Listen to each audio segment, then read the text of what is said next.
Doctora Valeria Slotniski, médica especialista en nutrición, tratamientos para el sobrepeso y la obesidad, acompañamiento de dietas vegetarianas, reeducación alimentaria, consultas por WhatsApp al 1155 89 41 16 o a bzturnos@medicanutricionista.com, en Instagram y Facebook. Valeslot Médica Nutricionista, web www.medicanutricionista.com. Qué lindo poder hacer madrugar a nuestra queridísima nutricionista, la doctora Valeria Slotniski, nuestra nutricionista exclusiva aquí en Radio Salud. Buen día, doctora, ¿cómo le va? Hola, buen día, Jorge. No, es media mañana para mí, así que no me hacen madrugar. Estaba recordando una frase que una vez me dijo, yo no duermo, pero dejo dormir. Me causó mucha gracia. Bueno, ¿todo bien? Todo sí. Perfecto. Y sumo algo más a tu comentario inicial de la radio, es que justo con estos temas que hablamos nosotros o con otros profesionales, estamos llegando mucho antes de lo que es la enfermedad, como nos pasó en la época de COVID. Así que me parece que vale doble hablar de prevención y cómo mejorar y cómo prevenir ciertas enfermedades que tanto nos aquejan. Totalmente.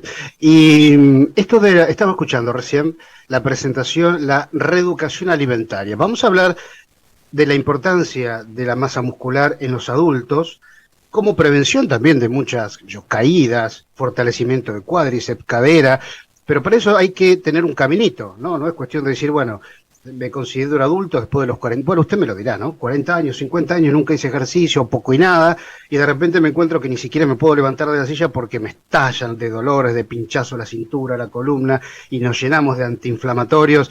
Pero para tener una masa muscular óptima, hay un camino que hay que recorrer con la alimentación, con el ejercicio físico, pero desde edades tempranas, o por lo menos es la idea, ¿no? Sí, tal cual como vos lo decís. Igual quizás ahí estamos reduciendo al músculo solo a una función más mecánica y aunque ustedes no lo crean, el músculo tiene muchísimas funciones. Sí, es un órgano que libera ciertas hormonas, proteínas que son interleucinas que estimulan al sistema inmune, que mejoran inhiben la resorción ósea, mejoran la remodelación. Actúan a nivel del hígado, por ejemplo, mejorando lo que es la sensibilidad de la insulina, captando esta glucosa que anda dando vuelta. A nivel muscular es todo lo que nombraste, nos previene ciertas lesiones, nos ayuda a caminar hasta los 100 años, o sea, hay muchísimas funciones. A nivel cognitivo, o sea, el ejercicio y todo lo que libera este músculo en funcionamiento previene enfermedades como el Alzheimer o disminuye el riesgo de otras enfermedades neurodegenerativas. Tiene tantas, pero tantas funciones que no solamente lo hacemos para prevenir lesiones, que es básico, para caminar, para mantenernos erguidos, para no tener dolores.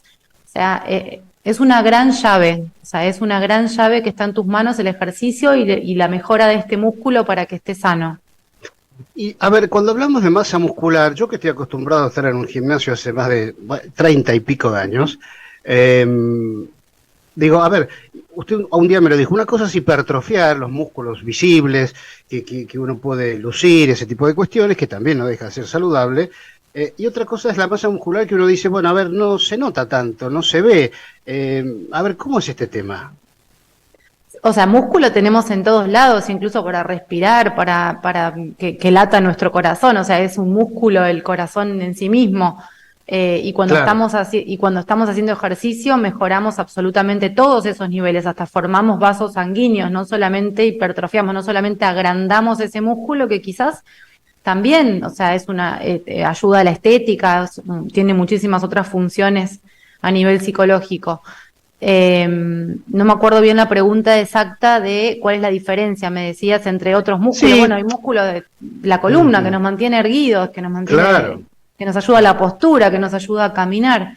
O sea, tenemos distintos tipos de fibras musculares que cumplen distintas funciones, pero a veces cuando le decimos a un paciente tenés que mejorar la fuerza muscular o tenés que hacer fuerza, si enseguida se imaginan esto de lo que vos contás, de ir al gimnasio, de convertirte en fisicoculturista, y es mucho más alejado de todo eso. cuando hablamos de prevención y hablamos del adulto, y el adulto después de los 40 años empieza a perder masa muscular, con lo cual si nunca hizo nada, es un excelente momento para evitar ciertas cosas en la adultez mayor. Tiene que ver también con una cuestión lógica de que vamos creciendo, que y la baja en el hombre, por ejemplo, la baja de la testosterona, naturalmente esto ocurre, en las mujeres también con sus hormonas, y la masa muscular se va perdiendo indefectiblemente si no es que hacemos algo, ¿no?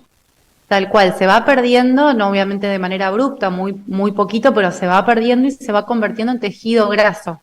Ese tejido graso tiene todo lo contrario a lo que dije recién, que mejora la glucosa, y todo al revés. O sea, van como en competencia y al contrario, libera hormonas y libera proteínas que empeoran todo lo que es la parte metabólica, la captación de glucosa. Entonces, siempre tenemos que ir más a favor del músculo que a favor de la grasa. Y hoy por hoy es un problema porque los chicos, donde se forma el pico de masa muscular es en la adolescencia, niñez, adolescencia, y cada vez están más sentados, cada vez juegan menos, cada vez comen peor.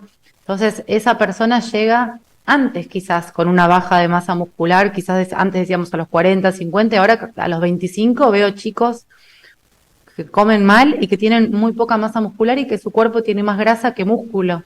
Y es un problema, no sé cómo vamos a llegar después a una adultez mayor así. Bueno, ayer hablábamos con una pediatra y el título era Viandas saludables a los chicos. Esto de que en los colegios tiene que haber kioscos saludables, es un tema muy controvertido esto. Yo dudo mucho que en todos los colegios ofrezcan frutas y otro tipo de cuestiones más saludables que el alfajor, el paquete de galletitas y las gaseosas. Pero bueno, esto también es un camino largo y como papás tenemos esta obligación de arrancar desde ahí, ¿no? Preocuparse porque quizás el día de mañana nosotros no vayamos a estar, y lógico, es la vida así, pero habría que preocuparse por los chicos en ese sentido también, ¿no? Sí, a mí me encanta cuando recibo, suelen ser más hombres que mujeres que me dicen, no, que a mí mi mamá me obligaba de chico que no me gustaba comer vegetales y hoy comen de todo, o sea, casi siempre pasa así. O sea, a veces al principio no da sus frutos cuando son chiquitos y es una lucha, pero después les queda, entonces hay que insistir, aunque no funcione en el momento. Claro. A ver, doctora, me gustaría escuchar un poquito más con respecto a lo que hablaba hace un ratito de las ventajas de tener más masa muscular que tejido adiposo. Esto me quedé escuchando, ¿no? Esto de la generación de nuevos vasos, de un montón de ventajas, ¿no? Y eso está bueno. Cuénteme un poquito más porque está bueno ese tema, ¿no? Siempre se habla. Sí, bueno, el tejido muscular ahora quizás está un poco más de auge, pero es el gran fármaco. A veces no es chiste que te dicen, te recetan algo y es el dibujo de unas zapatillas para que vayas a caminar. Y porque es así, o sea, libera tantas cosas buenas y previene tantas enfermedades, no solo a nivel estético, porque a veces tenemos relacionado solo el hacer ejercicio para bajar de peso, que también ocurre. Funciona a nivel de todos los órganos. Entonces es tan importante quedarse con ese concepto. Entonces cuando te dicen tenés los triglicéridos altos, bueno, sí, tenés que hacer ejercicio. Tenés el hígado graso, bueno, tenés que hacer ejercicio. Y es verdad, tenés problemas de memoria, tenés que hacer ejercicio. Tenés constipación, tenés que hacer ejercicio porque ayuda al peristaltismo, estimula que el sistema digestivo funcione, mejora la microbiota. Entonces va más allá de formar músculo y de estéticamente verse bien, que eso también ocurre. Entonces, cuando predicamos tanto con el ejercicio, no es en chiste y no es, incluso no recetamos fármacos, o sea, no tenemos ninguna ganancia de ningún tipo, y sin embargo la persona le hace tan bien, o sea que hay que tomárselo en serio. Insisto con este tema porque hoy la charla es apuntar un poco a los adultos, supongamos para poner un número genérico, más de 40 años, y que el salir a caminar ya ayuda, y porque escucho mucho, hoy hay una invasión de posteos, lo cual saludo de colegas suyos, profesionales de la salud, que aconsejan y todo, pero a ver, no solamente es ir al gimnasio, que estaría bueno poder hacer una rutina adecuada al paciente, pero salir a caminar ya ayuda. Ayuda muchísimo salir a caminar y uno lo puede recomendar a personas jóvenes que no tienen tanto exceso de peso. Jóvenes, me refiero a 40, 50 años, somos jóvenes. Pero ojo con los adultos mayores, es decir, salir a caminar, porque a veces no tienen músculo, porque perdieron toda su masa muscular y tienen unas piernas muy frágiles y quizás tropiezan, se caen y se fracturan, o los huesos frágiles. O sea que también hay que fortalecer el músculo. Ahora ya no está indicado solo recomendación de actividad aeróbica, sino que se combina con fuerza. En general, a toda la población adulta. O sea, se recomienda que uno camine o que se mantenga activo de 150 minutos a 300 minutos por semana, pero que 2 veces o más haga ejercicios de fuerza, que no significa ir al gimnasio nada más. Significa quizás hacer fuerza con su propio peso, hacer ejercicios supervisados o que te enseñen y los haces en tu casa si son, si no implican ningún riesgo. Pueden ser con bandas elásticas o pueden ser con pesitas que tengas en tu casa y después irás aumentando. Obviamente tiene un stop todo esto de mejora y cuando ya te quedas corto porque estás súper entrenado con eso, bueno, habría que pasar al nivel siguiente, pero se puede hacer de un montón de maneras.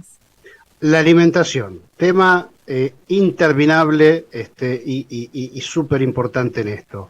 Yo no sé si usted coincide, a ver, mucha gente hoy está un poco, digamos, extrema en cuanto a decir hay que volver al paleolítico, somos carnívoros, la carne tiene que ser el 80 o 70% de la alimentación, en relación a generar masa muscular. A ver, la alimentación y la masa muscular van de la mano, calculo yo, la buena alimentación, ¿no? Eso, la buena alimentación va de la mano, no significa comer exceso de proteínas y con esto, no, la verdad es que no estoy muy de acuerdo con esto de lo paleolítico porque también en esa época había un montón de tribus que incluso siguen estando que se alimentaban de miel, de frutos, de harinas, de carbohidratos simples porque no tenían la posibilidad de cazar y sin embargo no tenían diabetes porque hacían mucho ejercicio, etcétera. O sea, no es tan así que los paleolíticos comían solo carne, también comían frutos y otras cosas de la naturaleza. Pero más allá de eso, creo que la alimentación tiene que ser variada. Y ahí sí va de la mano. O sea, una persona que se alimenta variado, pero que todo el tiempo incluye paquetes y ultraprocesados, no desarrolla una buena masa muscular por más que haga un montón de ejercicio.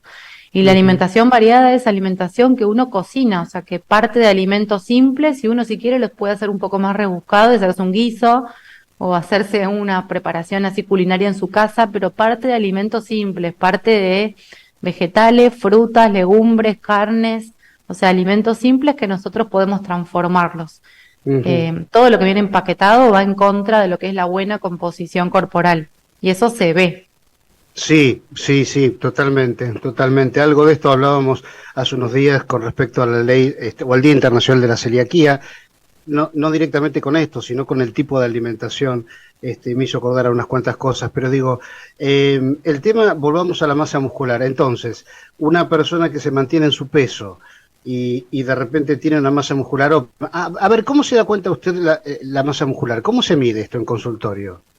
Bueno, la realidad es que es muy buena pregunta esa, porque cuando estamos corriendo atrás de un peso, de un numerito que nos marca la balanza, vamos como medio vendados, estamos como un poco ciegos y no es lo correcto. O sea, luchar por llegar a un número de peso no está bien porque no sabemos cómo está compuesto ese cuerpo, cuánto músculo y cuánta grasa. A veces el peso es normal para su talla, sin embargo es un cuerpo que casi no tiene músculo y eso lo vemos muchísimo, que es sinónimo por ahí de delgadez y de lo que nos enseñaban esas dietas extremas que hacíamos hace un tiempo y algunos siguen haciendo. Pero más allá de esto, para partir de un concepto, nosotros en el consultorio tenemos varias herramientas para pedirlos. Yo personalmente lo que usamos es una máquina que se llama bioimpedancia, que nos dice cuánto músculo, cuánta grasa, cuánta agua tiene ese cuerpo. Después hay otros métodos que son válidos también, como por ejemplo la antropometría, que también utiliza medición de pliegues, que se hace en el consultorio sin demasiada, solo con una pinza, o sea, lo hacen personas calificadas que hicieron cursos para sacar la composición corporal, pero se puede hacer sin demasiada ay, no me sale la palabra. Pero sofisticación, no, pero me quedé pensando en eso. El sistema de antropometría, el índice de masa muscular, IMC, este famoso. Entonces, la verdad que usted me ayuda con esto. ¿Tenemos métodos más precisos para evaluar al paciente en este sentido? La realidad es que el índice de masa corporal nos sirve a nivel poblacional para tener una idea de cómo está nuestra población. A nivel individual no nos sirve por el claro ejemplo de que si yo veo a una persona musculosa, seguramente ese índice me dé que tenga sobrepeso, y cuando yo le hago el estudio, en realidad es puro músculo. Me pasa. Claro. Ojo, o sea, hago ejercicios de pesas de toda mi vida y sí, el dato final es, o el diagnóstico final es obesidad. Peso, altura, que esto que el otro, no me daba. Pero bueno, no doy la media, o sea, nos pasa a nosotros los que generamos masa muscular. Pero cuénteme un poco, ¿cómo hace usted? ¿Con qué método mide la masa muscular? No quiero yo no lo tengo en el consultorio, lo hago a nivel hospitalario, pero es una máquina que tiene un nombre, una marca especial. Hay varias marcas, se llama InBody, es una máquina bastante costosa que el paciente tiene que ir con ciertas indicaciones de ir en ayunas, porque a través de electricidad a muy baja resistencia mide cómo está, a través de la medición del agua, mide cómo está el resto del cuerpo y saca cálculos para ciertos componentes. Pero es un método muy válido. Después está DEXA, que no se puede hacer a nivel consultorio, pero es como se hace las densitometrías, digamos. También mide la composición corporal. Pero usted trabaja en el italiano también. Claro, eso lo hacemos en el hospital. Hay un montón de nutricionistas que lo tienen en su consultorio. Yo justamente no lo tengo, pero hay muchos métodos para medir la composición corporal. Incluso cuando uno ve a una persona se da cuenta a través de la medición de la cintura, de unas medidas básicas, se da cuenta dónde está localizada la grasa, cómo es esa persona. Y a partir de ahí, digo, está bueno esto, ¿no? Y a partir de ahí usted tiene un diagnóstico mucho más preciso de qué hacer con este paciente, ¿no? Tal cual, y también cuál es su objetivo y según de qué paciente estamos hablando. No podemos poner nunca todos en una misma bolsa, no podemos poner un adulto que corre maratones con un adulto que está todo el día sentado en la oficina. ¿Qué objetivo va a tener? ¿Qué alimentación le vamos a dar? ¿Y qué ejercicio tiene indicado? Claro, porque hasta la presión arterial varía dependiendo de cada persona en base a lo que hace. Tal cual, bueno, el ejercicio es muy bueno para bajar la presión arterial, o sea, aquellas personas que se les diagnostican hipertensión, aumento de la presión arterial, se los manda a hacer ejercicio porque baja la presión arterial. O sea, realmente es un medicamento. Exactamente, yo siempre digo si viniesen comprimidos. Dice, buen día, le pregunto a la doctora si tiene relación con la osteoporosis y la masa muscular. Saludos. Claro que sí, o sea, el músculo, imagínense que está todo el tiempo tironeando del hueso porque van de la mano, hueso-músculo están unidos. Entonces, mientras más fortalezcamos el músculo, mejor le hacemos al hueso. Entonces, las personas que tienen osteoporosis, además de cubrir el calcio, de tomar la vitamina D, exponerse al sol, lo que les diga el endocrinólogo, tienen que hacer ejercicio físico sí o sí, sobre todo de fuerza.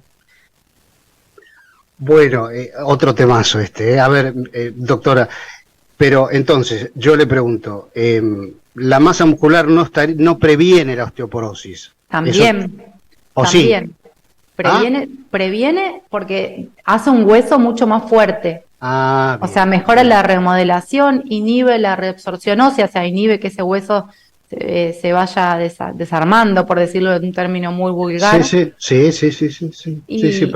Y una vez que tenemos el diagnóstico de osteopenia, que es casi osteoporosis, también indicamos al paciente ejercicio, más la medicación correspondiente que lo dará el especialista, ¿no? Pero el ejercicio es básico, acorde siempre a la persona y a la edad que tiene, obviamente.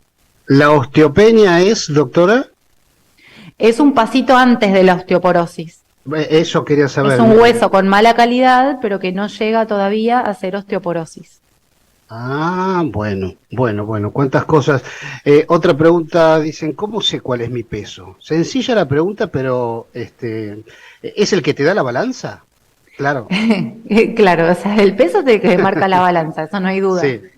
Porque ahí medimos todo, medimos agua, medimos hueso, claro, medimos músculo, medimos grasa, ese es el peso. Quizás se refería a cómo sé cuál es mi peso ideal.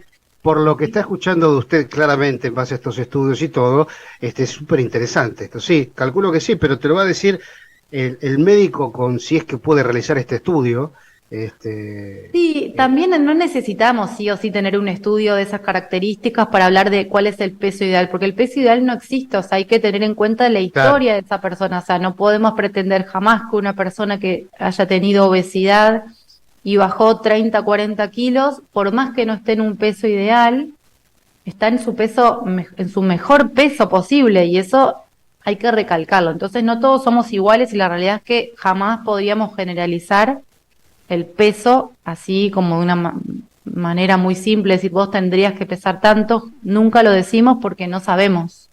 Ujú. Siempre logramos la mejor versión de esa Eh, persona para lo que tenga. Vale para todo esa frase, ¿eh? Se usa tanto en psicología o en todo eso, nuestra mejor versión, ¿no? Doctora, qué lindo poder charlar. Le mando un abrazo muy fuerte a su marido, que espero que esté ahí firme, escuchando, que haya suspendido toda actividad para quedarse ahí escuchando a su famosa mujer. Doctora, muchísimas gracias por este contacto. Ayer estaba justamente, mi hija dice, papá, ¿me das plata para comprar algo para el recreo? Y le digo, y yo tenía que había comido anoche un poquito de hígado con cebollita, esta clásica combinación que a mí me gusta tanto, pero no hubo acuerdo, no, Y, me saca. y es raro, la verdad que le comparto con tu hija, es raro llevar hígado con cebollita al recreo, pero habría otras Pero opciones. le digo, pero hija, llevas esto y lo bueno es que nadie te va a pedir, nadie te va a querer sacar la vianda, pero bueno, no hubo acuerdo ahí, no hubo acuerdo, así que voy a tener que pensar otras opciones. Mi querida doctora, muchísimas gracias, un placer como siempre. Le envío un beso muy grande a usted y a su hermosa familia. Muchas gracias, Jorge, un beso grande para todos. Ahora, son cloncitos ellos, ¿eh? Sus peques son cloncitos. Suyo y de su marido, son cloncitos. Así, Son iguales, listo. sí. Sí. Bueno, un besote muy grande. Un beso grande, Jorge, chau, chau. Gracias, un placer. Ahí estuvo con nosotros nuestra querida, la adoptamos, no se va a ir nunca porque la tenemos como encadenada aquí al programa, a la doctora Valeria Slotinsky, una excelente médica nutricionista.